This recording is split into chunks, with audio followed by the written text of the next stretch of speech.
ಆದ್ಯ ನ್ಯೂಸ್ನ ಸಮಸ್ತ ಜನತೆಗೂ ಸ್ವಾಗತ. ಮಾದಿಗ ಸಮಾಜದವರು ಶೈಕ್ಷಣಿಕವಾಗಿ ಮತ್ತು ಆರ್ಥಿಕವಾಗಿ ಸದೃಢರಾಗುವ ಮೂಲಕ ಸಮಾಜದ ಮುಖ್ಯವಾಹಿನಿಗೆ ಬರಬೇಕು ಅಂತೇಳಿ ಚಿತ್ರದುರ್ಗ ಗುರುಪೀಠದ ಡಾಕ್ಟರ್ ಬಸವಮೂರ್ತಿ ಮಾದಾರಚನೆಯ ಸ್ವಾಮೀಜಿಗಳು ಹೇಳಿದರು. ಭಾನುವಾರ ಪಟ್ಟಣದ ಬಾಬು ಜಗಜೀವನ್ ರಾಮ್ ಸಮುದಾಯ ಭವನದಲ್ಲಿ ಹಮ್ಮಿಕೊಂಡಿದ್ದ ಮಾದಾರಚನೆಯ ನೂತನ ನಗರ ಘಟಕ ಸೇವಾ ಸಮಿತಿಯ ಕಾರ್ಯಕ್ರಮವನ್ನು ಉದ್ಘಾಟಿಸಿ ಮಾತನಾಡಿ, ಒಂದು ಸಮಾಜ ಶಿಸ್ತುಬದ್ಧವಾಗಿ ಒಂದು ಸಮುದ್ರವನ್ನು ಸೇರಬೇಕೆಂದರೆ ಆ ಸಮುದ್ರವನ್ನು ಸೇರುವ ನದಿಗಳಿಗೆ ಎರಡು ಕಡೆ ದಡಗಳಿರಬೇಕು ಅಂತೇಳಿ ಮಾರ್ಮಿಕವಾಗಿ ಹೇಳಿದರು. ಈ ಸಂದರ್ಭದಲ್ಲಿ ಮಾಜಿ ಶಾಸಕರಾದಂತಹ ಮಾಡಾಳೂರು ಪಕ್ಷಪ್ಪ ಹಾಗೆಯೇ ಕಾಂಗ್ರೆಸ್ ಮುಖಂಡ ಹೊದಿಗೆರೆ ರಮೇಶ್ ಸಹ ಮಾತನಾಡಿದರು. ಹಾಗೆಯೇ ಕಾರ್ಯಕ್ರಮದಲ್ಲಿ ಮಾದಾರಚನೆಯ ಸೇವಾ ಸಮಿತಿಯ ತಾಲೂಕು ಅಧ್ಯಕ್ಷ ನಿಂಗಪ್ಪ ಹಾಗೆಯೇ ಗೌರವಾಧ್ಯಕ್ಷ ಶಿವಪ್ಪ ಹಾಗೆಯೇ ಕಾರ್ಯಾಧ್ಯಕ್ಷ ನಾಗೇಂದ್ರಪ್ಪ ಸಹ ಮಾತನಾಡಿದರು.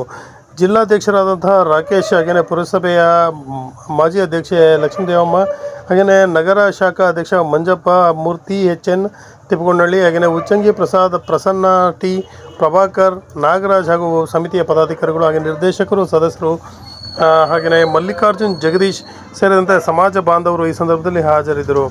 ಕಾರ್ಯಕ್ರಮವನ್ನು ವಿಶೇಷವಾಗಿ ಒಂದು ಸಮಾಜದ ಜಾಗೃತಿಗಾಗಿ ಈ ಕಾರ್ಯಕ್ರಮವನ್ನು ಹಮ್ಮಿಕೊಳ್ಳಲಾಗಿದ್ದು, ಕಾರ್ಯಕ್ರಮದ ಒಂದು ಸಂಪೂರ್ಣ ಒಂದು ನೇತೃತ್ವವನ್ನು ಒಂದು ತಾಲೂಕು ಅಧ್ಯಕ್ಷರು ಹಾಗೆ ಸಮಿತಿಯ ಸದಸ್ಯರು ವಹಿಸಿದರು. ಮುಂದಿನ ದಿನಮಾನಗಳಲ್ಲಿ ತಾಲೂಕು ಸಮಿತಿಯ ಒಂದು ಕಾರ್ಯಕ್ರಮವನ್ನು ಅದ್ಧೂರಿಯಾಗಿ ಸಂಭ್ರಮ ಸಡಗರದಿಂದ ಪದಗ್ರಹಣ ಕಾರ್ಯಕ್ರಮವನ್ನು ಆಯೋಜನೆ ಮಾಡಬೇಕು ಅಂತೇಳಿ ಈ ಸಂದರ್ಭದಲ್ಲಿ ಮಾತನಾಡಲಾಯಿತು. ಹಾಗೆಯೇ ಸಮಾಜವನ್ನು ಸಂಘಟಿತವನ್ನಾಗಿ ಮಾಡುವ ಹೊಣೆಗಾರಿಕೆ, ಜವಾಬ್ದಾರಿ ಎಲ್ಲ ಸಮಾಜದ ಮುಖಂಡರ ಮೇಲಿದ್ದು ಸಮಾಜವನ್ನು ಉತ್ತಮ ಹಾಗೂ ವೇದಿಕೆ ಮೇಲಿರ್ತಕ್ಕಂಥ ಎಲ್ಲ ಗಣ್ಯರು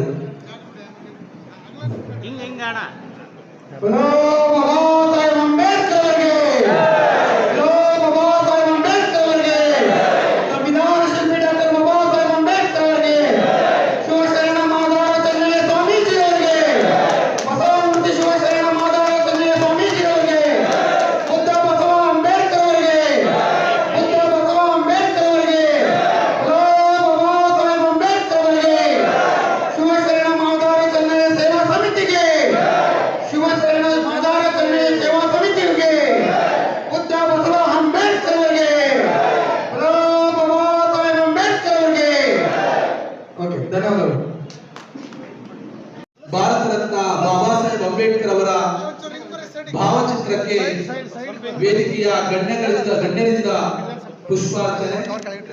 ಅವರ ಆಶೀರ್ವಾದ ಸದಾ ನಮ್ಮ ಸಮಾಜದ ಮೇಲೆ ಇರಲಿ ಎಂಬುದೇ ಎಲ್ಲರ ಆಶಯ.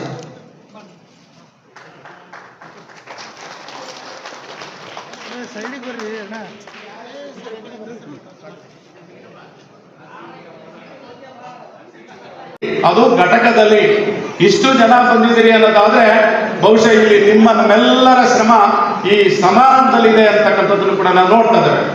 ಇಲ್ಲಿ ನಮ್ಮ ಸ್ವಾಮೀಜಿಯವರು ಒಂದು ಮಾತು ಹೇಳ್ತಾ ಇದ್ರು, ಬಹುಶಃ ನಮ್ಮಲ್ಲಿ ಯಾಕೆ ಈ ವೈಟ್ ಅಂಡ್ ವೈಟ್ ಅಂತಕ್ಕಂಥದ್ದು ಅಂದ್ರೆ, ಬಹುಶಃ ನಾವು ನೋಡ್ತಾ ಇದ್ವಿ ಬೇರೆ ಬೇರೆ ಸಮಾಜದಲ್ಲಿ ಒಂದು ಈ ಬಟ್ಟೆ ಒಂದು ವೈಖರಿ ನೋಡ್ತಾ ಇದೀವಿ. ಇಲ್ಲಿ ಶಿಸ್ತು ಮತ್ತೆ ಸಂಭ್ರಮ ಮತ್ತೆ ಶಾಂತಿ, ನಮ್ಮಲ್ಲೂ ಕೂಡ ಒಂದು ಜಾಗೃತಿ ಇದೆ, ಮಾದರಲ್ಲೂ ಕೂಡ ಒಂದು ಒಗ್ಗಟ್ಟಿದೆ ಅನ್ನತಕ್ಕಂಥದ್ದು ಏನಾದ್ರು ಇದೆ ಅನ್ನೋದಾದ್ರೆ ಇವತ್ತಿನ ಸಮಾರಂಭದ ಒಂದು ಉದಾಹರಣೆ ಅಂತಕ್ಕಂಥದ್ದನ್ನು ಯಾರೂ ಕೂಡ ಅಷ್ಟು ಜನ ಚಿತ್ರದುರ್ಗ ಕರೆಸಿರ್ಲಿಲ್ಲ. 500ಕ್ಕೂ ಹೆಚ್ಚು ಬೌದ್ಧ ಸನ್ಯಾಸಿಗಳು ಎಲ್ಲ ಟಿಬೇಟ್ನವ್ರು ಬಂದಿದ್ರು. ಅಂದ್ರೆ ನಾವು ಕೂಡ ಆಹ್ವಾನ ಮಾಡ್ಬೋದಲ್ಲ. ಮೊದಲು ವಿಪಕ್ಷ ಗೊತ್ತೈತೆ, ಧಾರವಾಡ ಉಣ್ಮೆಗೆ ಮಾತ್ರ 4 ಜನ ಮಂತ್ರಿಗಳು ಬಂದು ಕುತ್ಕೊಂತಿದ್ರು. ಈಗ ಮುಖ್ಯಮಂತ್ರಿಗಳು ಬರ್ತಾರೆ. ಆ ಕಾರ್ಯಕ್ರಮದಲ್ಲಿ ರಮೇಶ್ ಅಂತಿದ್ರು, ಸ್ವಾಮೀಜಿ ನಮ್ಮ ಕಾರ್ಯಕ್ರಮದಲ್ಲೂ 4 ಜನ ಮಂತ್ರಿಗಳು ಬಂದು ಕುತ್ಕೊಂಡಿದ್ರು ಎಲ್ಲ ಜಾತಿಯವರು ಅಂತೇಳಿ. ಅಂದ್ರೆ ನಿಮ್ಮ ಜಾತಿ ಕಾರ್ಯಕ್ರಮಕ್ಕೆ ಬರಲ್ಲ ಅಂತ ಯಾರು ಹೇಳಲ್ಲ, ನೀವು ಹೆಂಗ್ ಮಾಡ್ತೀರಿ ಹೆಂಗ್ ನಡ್ಕೊಳ್ತೀರಿ ಅನ್ನೋಂಥದ್ದು ಬಹಳ ಮುಖ್ಯ. ಒಂದು ಸ್ಮರಣೆ ಇರಬೇಕು, ತುಂಬಾ ಕಾಳಜಿ. ನನಗೇನು ಹೇಳಿಲ್ಲ, ಅವರು ಯಾರಿಗೂ ಫೋನ್ ಮಾಡ್ತಿದ್ರು, ಇವರು ಹೇಳ್ತಿದ್ರು, ಆಯಮ್ಮನ ಹೇಳ್ತಿತ್ತು, ನೋಡಪ್ಪ ಇದೇನೋ ಸೀಲಿಂಗ್ ಕೆಟ್ಟೋಗ್ಬಿಟ್ಟಿದೆ, ಇದನ್ನು ಮಾಡ್ಕೊಡೋ, ಇದು ಚೆನ್ನಾಗಿದೆ, ಸ್ವಾಮೀಜಿ ಬಂದಿದ್ದಾರೆ ಕಾರ್ಯಕ್ರಮ ಅಂತೇಳಿ ಚೀಫ್ ಆಫೀಸರ್ಗೆ ಹೇಳ್ತಾ ಇದ್ರು. ಇಂಥ ರಾಜಕಾರಣಿಗಳನ್ನ ನೀವು ಬಳಸ್ಕೊಳ್ಬೇಕು, ಹಾಗೇನೆ ಗೌರವನೂ ಕೊಡಬೇಕು. ಹಾಗಾಗಿ ನಮ್ಮ ಜೊತೆಗಿರ್ಲೇನೋ ರಮೇಶ್ ಅವ್ರಿಗೂ ನಮ್ಮ ರಾಮಪ್ಪ ಅಂತಿದ್ದಾನೆ, ಅವರಿಬ್ಬರಿಗೂ ಹೇಳ್ತಿದ್ದೆ, ನನಗೆ ಯಾವ ಶಕ್ತಿ ಬರುತ್ತೋ ಗೊತ್ತಿಲ್ಲಪ್ಪ, ನಿಮ್ಮಿಬ್ಬರು ಏನೋ ಒಂದು ಮಾಡ್ಬೇಕಂತ ನನ್ನ ತಲೆಗಿದೆ ಅಂತ ನನಗೈತೆ, ನನ್ನ ತಲೆ ಅದು ಯಾವುದೋ ಗೊತ್ತಿಲ್ಲ. ಆದರೆ ನಾಳೆನೇ ಆಗ್ಬೇಕು ಅನ್ನೋಂಥದ್ದೇನಿಲ್ಲ. ನಮಗೆ ದೊಡ್ಡ ಆಸೆ ಇರಬೇಕು, ಬಹಳ ದೊಡ್ಡ ಆಸೆ ಇರಬೇಕು. ನಾವು ದೊಡ್ಡ ಆಸೆ ಇರಬೇಕು, ದೊಡ್ಡ ಅಡ್ಡದಾರಿ ಇರಬಾರ್ದು, ದೊಡ್ಡ ಮಾರ್ಗ ಇರಬೇಕು, ಆ ಅಡ್ಡ ಮಾರ್ಗ ಇರಬಾರ್ದು. ಇವತ್ತು ನನ್ನ ಕೂಡ ಅಂದರೆ ನಿಮ್ಮ ಸ್ವಾಮೀಜಿಗಳು ಕೂಡ ಕರ್ನಾಟಕ ಬಿಟ್ಟು ಬೇರೆ ಕಡೆನೂ ಕರೀತಾರಲ್ಲ, ಕರೀತಾರೆ ತಾನೆ? ಹೌದು ತಾನೆ? ನಿಮ್ಮನ್ನ ಯಾರು ದೇವಸ್ಥಾನದಿಂದ ಹೊರಗಡೆ ಇಟ್ಟಿದ್ರು ಅದೇ ದೇವಸ್ಥಾನದ ಉದ್ಘಾಟನೆಗೆ ನಿಮ್ಮ ಸ್ವಾಮೀಜಿನೂ ಕರೆದಿರ್ತಾನೆ. ಅಂದರೆ ನಿಮಗೂ ಕೂಡ ಬದಲಾವಣೆ ಆಗ್ತಾ ಇದ್ದೀವಿ, ಅದಕ್ಕೆ ಪೂರಕವಾಗಿ ನಾವು ಇರಬೇಕನ್ನುವಂಥ ನಿಟ್ಟಿನಲ್ಲಿ ಚಿಂತನೆ ಮಾಡಿದ್ರಿಂದ ಆ ಒಂದು ಪ್ರಕ್ರಿಯೆ ಆರಂಭವಾಗಿದೆ. ಇವತ್ತು ಚನ್ನಗಿರಿನಲ್ಲಿ ಎಷ್ಟು ಚಿಕ್ಕದಾಗಿ ಚೊಕ್ಕದಾಗಿ ನಡೆದಿದೆ. ನೀವೆಲ್ಲ ಅಂದ್ಕೊಂಡಿರ್ತೀರಿ ಇಲ್ಲಿ ಇಷ್ಟು 1000 ಜನ ಇದ್ದಾರೆ, ಇದೊಂದು ಸಣ್ಣ ಭವನದಲ್ಲಿ ಸೇರ್ಕೊಂಡಿದ್ವಿ. ಬೇಡ, ನಾವು ಆರಂಭ ಮಾಡೋದು ನದಿ ಹುಟ್ಟೋದು ಇಲ್ಲಪ್ಪ, ಎಷ್ಟಪ್ಪ ಚಿಕ್ಕದು, ಒಂದು ಪಕ್ಷ ನೀರಿದೆ. ಆ ನದಿ ಹೆಂಗೆ ಬೆಳೆಯುತ್ತೆ ಅಂತ ಹೇಳಿದ್ರೆ ಸಾಗರ್ ತಲುಪುವವರೆಗೂ ಬೆಳೆಯುತ್ತೆ.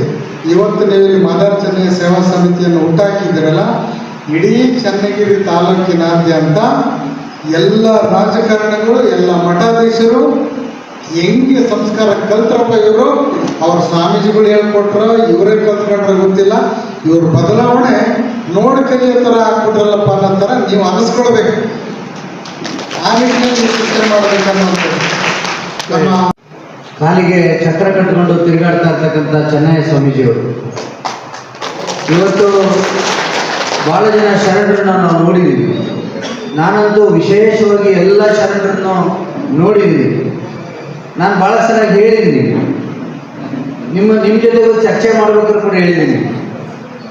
ಯಾರಿಗಾದರೂ ಯಾವುದೇ ಸಮುದಾಯಕ್ಕೆ ಪರಮ ಪೂಜ್ಯರು ಜಗದ್ಗುರುಗಳು ಸಿಗಬೇಕಂದ್ರೆ ಚೆನ್ನಯ್ಯ ಸ್ವಾಮೀಜಿ ಅಂತವ್ರು ಸಿಗಬೇಕು, ಆ ಸಮುದಾಯದ ಪುಣ್ಯ ಅಂತ ಹೇಳಿದ್ದೀನಿ. ನಾನು ಸುಮ್ಮನೆ ಹೊಗಲಿಕ್ಕೆ ಹೇಳಲ್ಲ. ನಾವು ಎಷ್ಟು ಮಟ್ಟಿಗೆ ಸಮರ್ಪಕವಾಗಿ ಪರಮ ಪೂಜ್ಯರನ್ನ ಬಳಸ್ಕೊಳ್ತೀವಿ, ಸಮುದಾಯ ಬಳಸ್ಕೊಳುತ್ತೆ ಅಂತಕ್ಕಂಥದ್ದು ಭಾಳ ಮುಖ್ಯ. ಪರಮ ಪೂಜ್ಯರಲ್ಲಿ ಪರಿಪೂರ್ಣವಾದ ಎಲ್ಲ ರೀತಿಯಾದ ಶಕ್ತಿಯನ್ನು ನಾವು ಕಂಡುಕೊಂಡಿದ್ದೀವಿ. ನಾನು ಅಂತ ಕಂಡಿದ್ದೀನಿ. ಈ ಸಮುದಾಯಕ್ಕೆ ಅವರ ಸೇವೆ ಸಿಗ್ತಾ ಇರ್ತಕ್ಕಂಥದ್ದು ಭಾಳ ಸಂತೋಷವಾದ ವಿಚಾರ. ವಿಶೇಷವಾಗಿ ಅನುಭವ ಮಂಟಪದಲ್ಲಿ ಶ್ರೇಷ್ಠ ಸ್ಥಾನವನ್ನು ಪಡೆದಂಥ ಶಿವಶರಣ ಮಾದಾರ ಚೆನ್ನಯ್ಯ ಸ್ವಾಮೀಜಿಯವರ ಹೆಸರಿನಲ್ಲಿ ಇವತ್ತೇನು ಸೇವಾ ಸಮಿತಿ ರಾಜ್ಯದಾದ್ಯಂತ ಇವತ್ತು ಉದ್ಘಾಟನೆಗಳಾಗ್ತಾ ಇದ್ದಾವೆ. ಇವು ನಿರಂತರವಾಗಿ ಆಗಬೇಕು, ನಿರಂತರವಾಗಿ ಸಂಘಟನೆ ಪ್ರಬಲ ಆಗಬೇಕು. ಆ ಸಂಘಟನೆಯಿಂದ ಈ ಸಮುದಾಯದ ಗೌರವ ಹೆಚ್ಚಬೇಕು.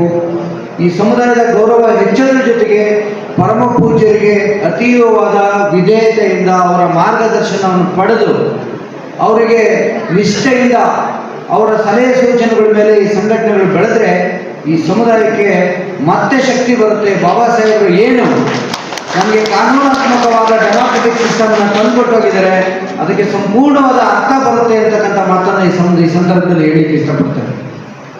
ಇವತ್ತು ಪ್ರಜಾಪ್ರಭುತ್ವ ವ್ಯವಸ್ಥೆಯಲ್ಲಿ ನಾವೆಲ್ಲ ಒಂದು ನಿರ್ದಿಷ್ಟವಾದ ಕಾನೂನು ಅಡಿಯಲ್ಲಿ ಬದುಕ್ತಾ ಇದ್ದೀವಿ. ಈ ಹಿಂದೆ 12ನೇ ಶತಮಾನಕ್ಕಿಂತ ಮುಂಚೆ ಯಾವ ರೀತಿ ಬದುಕ್ತಿದ್ದೀವಿ ಅಂತಕ್ಕಂಥದ್ದನ್ನು ನಾವು ನೆನೆಸ್ಕೊಂಡ್ರೆ ಊಹಿಸಲು ಅಸಾಧ್ಯ.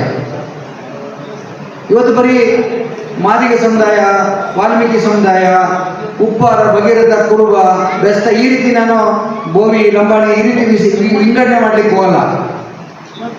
ಯಾರ್ಯಾರು ಸಫರ್ಡ್ ಕ್ಲಾಸ್ ಅಂತ ಇದ್ರು, ಶೋಷಿತ ಸಮುದಾಯಗಳು ಅಂತ ಇದ್ರು, ಆ ಎಲ್ಲ ಸಮುದಾಯಗಳನ್ನ ಸಮಸಮಾಜಕ್ಕೆ ತರಬೇಕು ಅಂತಕ್ಕಂಥ ಹೋರಾಟ ಮಾಡಿದಂಥ ಜಗಜ್ಯೋತಿ ಬಸವೇಶ್ವರರನ್ನು ಕೂಡ ನಾವು ಈ ಸಂದರ್ಭದಲ್ಲಿ ಸ್ಮರಣೆ ಮಾಡಬೇಕಾಗ್ತದೆ. ಜಗಜ್ಯೋತಿ ಬಸವೇಶ್ವರರ ಒಡನಾಡಿಗಳಾಗಿ ಮಾದಾರ ಚೆನ್ನಯ್ಯ ಸ್ವಾಮೀಜಿಯವರು ಅವರು ಈ ಸಮುದಾಯದ ಜಾಗೃತಿಗೆ ಹೋರಾಟ ಮಾಡ್ತಕ್ಕಂಥದ್ದು, ಈ ಸಮುದಾಯಕ್ಕೆ ಶಕ್ತಿ ಕೊಡ್ತಕ್ಕಂಥದ್ದು ಸಾಕಷ್ಟಾಗಿದೆ. ಇವತ್ತು ಸ್ಮರಣೆ ಮಾಡಬೇಕಾಗಿದೆ. ಎಲ್ಲ ಆರ್ಥಿಕವಾಗಿ ಸ್ವಾವಲಂಬಿಗಳಾಗಿ, ಶಿಕ್ಷಣವಂತರಾಗಿ, ರಾಜಕೀಯದಲ್ಲಿ ಸ್ಥಾನವನ್ನು ಗಳಿಸಿದ ಮೇಲೆ ನಮ್ಮನ್ನು ಸರಿಸಮಾನವಾಗಿ ನೋಡೋದಕ್ಕೆ ಪ್ರಾರಂಭ ಮಾಡಿ.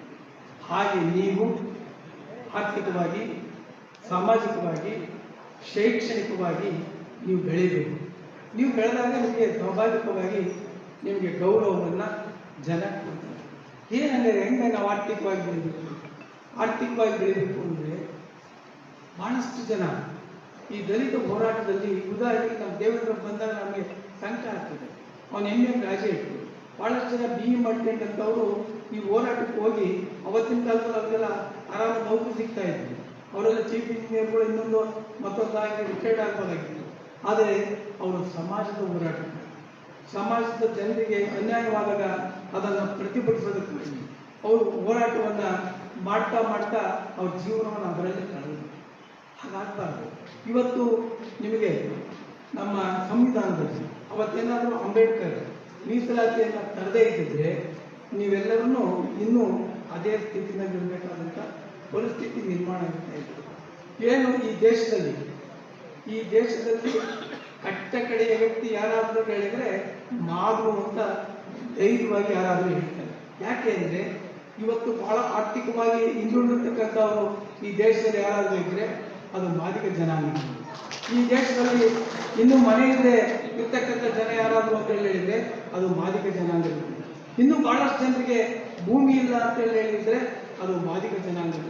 ಇನ್ನು ಸರ್ಕಾರಿ ನೌಕರಿಗಳಲ್ಲಿದ್ದೇನೆ ಇನ್ನೊಬ್ಬರ ಮನೆಯಲ್ಲಿ ಕೆಲಸ ಮಾಡಿ ಕೂಲಿ ಮಾಡಿ ಜೀವನ ಯಾರು ಮಾಡ್ತಾರೆ ಹೆಚ್ಚು ಅಂತ ಹೇಳಿದರೆ ಅದು ಮಾದಿಗ ಜನಾಂಗಗಳು.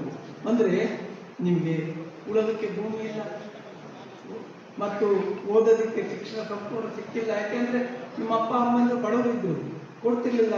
ಇತ್ತೀಚಿನ ದಿನಗಳಲ್ಲಿ ಸರ್ಕಾರ ಶಿಕ್ಷಣಕ್ಕೆ ಹೆಚ್ಚು ಒತ್ತು ಕೊಟ್ಟ ಮೇಲೆ ಬಹಳಷ್ಟು ಜನ ವಿದ್ಯಾವಂತರಾದ ಮೇಲೆ ನಿಮ್ಮಲ್ಲಿ ಸಾಮಾಜಿಕ ಪ್ರಜ್ಞೆ ಮೂಡಿದೆ, ರಾಜಕೀಯ ಪ್ರಜ್ಞೆ ಮೂಡಿದೆ. ನಾನು ಇನ್ನು ಹಿಂಗೆ ಡಿಸ್ಕನೆಕ್ಟ್ ಆಗ್ಬಾರ್ದು. ಆ ಇದರಲ್ಲಿ ನಾವು ಸಹ ನಮ್ಮ ಸಮಾಜನ ಎಲ್ಲೆಲ್ಲಿ ಲೋಪಗಳಿದ್ದಾವೆ ಆರ್ಥಿಕ ಸ್ಥಿತಿಯಲ್ಲಿ ಇದರಲ್ಲಿ ಬಹಳ ವಿದ್ಯಾವಂತರು ಇರ್ತಾರೆ. ಅವ್ರ ವಿದ್ಯಾವಂತ ಹುಡುಗರನ್ನ ಅವ್ರ ಮನೆ ಪರಿಸ್ಥಿತಿಯಲ್ಲಿ ಅವರು ಹೋಗಿ ಅವ್ರನ್ನ ಎಜುಕೇಶನ್ ಕೊಡೋಂಥ ಇದಿರಲ್ಲ, ಅಂಥವರಿಗೆ ಸಾಚನ. ಆಮೇಲೆ ಗುಡಿಸಲು ಮನೆಗೆ ಇರ್ತಾರೆ, ಒಂದು ಮನೆ ಇರಲ್ಲ, ಇವ್ರನ್ನೆಲ್ಲ ಆರ್ಥಿಕ ಸ್ಥಿತಿಯಾಗಿ ವಯಸ್ಸಾದವ್ರು ಇರ್ತಾರೆ, ಅಂಥವರಿಗೆ ಸಹಾಯ ಮಾಡೋಣ. ಸಮಾಜನ ಈ ಕತ್ತಲಲ್ಲಿರೋ ಸಮಾಜನ ಇದರಲ್ಲಾದ್ರೂ ಸೇವೆಯಲ್ಲಿ ಈ ಸೇವಾ ಮನೋಭಾವನೆಯಲ್ಲಿ ಈ ಗುರುಗಳು ಹಾಕಿಬಿಟ್ರಂತ ಇದೊಂದು ಪರಪೂಜ ಈ ದೇವರೇ ಬಂದು ಈ ನಮ್ಮ ಈ ಸಂಘನ ಈ ದೇವರೇ ಬಂದು ಇದನ್ನ ದೇವ್ರ ರೂಪದಲ್ಲಿ ಎಲ್ಲ ಬರ್ತಾನೆ. ದೇವ್ರು ಎಲ್ಲ ರೂಪದಾಗೂ ದೇವರೇ ಬಂದು ಮಾಡಲ್ಲಂತೆ. ಆಗ ಒಬ್ಬ ಮನುಷ್ಯನ ರೂಪದಾಗೆ ಒಂದು ಗುರುವಿನ ರೂಪದಲ್ಲಿ ಒಂದು ಇದ್ರ ರೂಪದಲ್ಲಿ ಬರ್ತಾರಂತೆ. ಹಂಗೆ ನಮ್ಮ ಪರಮ ಪೂಜ್ಯ ಗುರುಗಳು ಈ ನಮ್ಮ ಮಾದಾರ ಚೆನ್ನಯ್ಯ ಸ್ವಾಮಿ ಇದರಲ್ಲಿ ಬಂದಿದ್ದಾರೆ. ಆ ಗುರುಗಳಿಗೆ ಆಶೀರ್ವಾದದಿಂದಲಾದರೂ ಈ ಸಮಾಜನ ಇವತ್ತು ಹೊರಗೆ ಬಂದು ಈ ಕತ್ತಲಲ್ಲಿರುವಂಥನ್ನ ಬೆಳಕಿಗೆ ಇದಕ್ಕೆ ನಾವು